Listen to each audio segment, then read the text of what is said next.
Alappuzha railway station പരിസരത്ത് നിന്ന് നിരോധിത പുകയില ഉൽപ്പന്നം എക്സൈസ് സംഘം പിടികൂടി. 5 ലക്ഷം രൂപ വിലമതിക്കുന്ന 12,000 ഹാൻസ് പാക്കറ്റുകളാണ് പിടികൂടിയത്.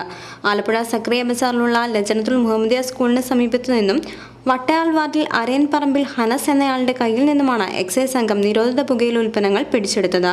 തുടർന്ന് നടന്ന റെയ്ഡിൽ ഇയാൾ റെയിൽവേ സ്റ്റേഷൻ പരിസരത്ത് സൂക്ഷിച്ചിരുന്ന 10,500 ഹാൻസ് പാക്കറ്റുകളും കണ്ടെത്തി. Alappuzha excise circle inspector K ചന്ദ്രബാബുവിന്റെ നേതൃത്വത്തിലുള്ള സംഘമാണ് പ്രതിയെയും നിരോധിത പുകയില ഉൽപ്പന്നങ്ങളും പിടികൂടിയത്.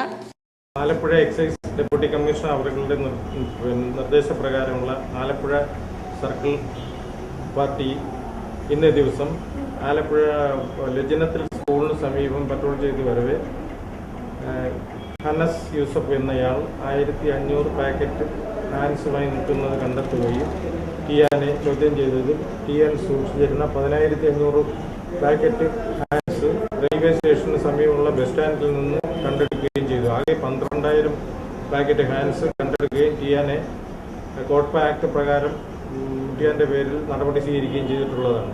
ഈ തൊഴിൽ സാധനങ്ങൾ ബഹുമാനപ്പെട്ട ജില്ലാ കോടതി ആലപ്പുഴ ഹാജരാക്കുന്നത്.